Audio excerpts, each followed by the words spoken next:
एक वर्ष उपलब्धि अनेक याकू नहीं संबलपुर जिल्लार घरे घरे पहुंचेबा पाई आज ये आईसी भ्यान रो शुभ उद्घाटन हैला।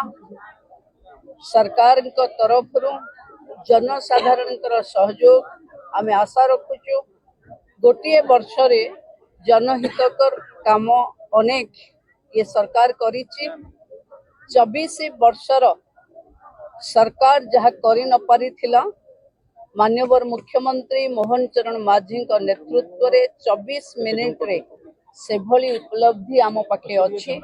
जितेबले गाँ को ये गाड़ी जीवो स्वयं सहायिका गोष्ठी भौणी माने अंगनवाड़ी बंधु माने एवं समस्त बुद्धिजीवी जनसाधारण ये गाड़ी भितरे जाइथिबा तथ्य को वीडियो को देखिबा सहित जदि सरकार कोठी पहुंचे पारिनी आपण मानकर अपेक्षा अच्छी कि सरकार आम गाँव रे आम साही रे भली भल काम करवा दरकार।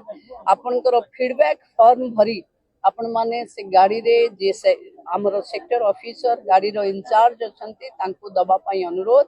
समस्त पीआरआई मेंबर्स एवं समस्त बंधु माननको मो अनुरोध करूची सरकार ये विकास रो गाड़ी को गाँ गाँ रे आमे बुलेमा जनसाधारण भितर सचेतनता वृद्धि करवा ताहले सरकार एवं साधारण लोकंक भितर थिबा गैप कमिबो एवं सरकार जहाँ लोकंक पई करूचंती सेटा सरकारी अधिकारी मानक द्वारा लोकंक पाखे पहुंचीबो।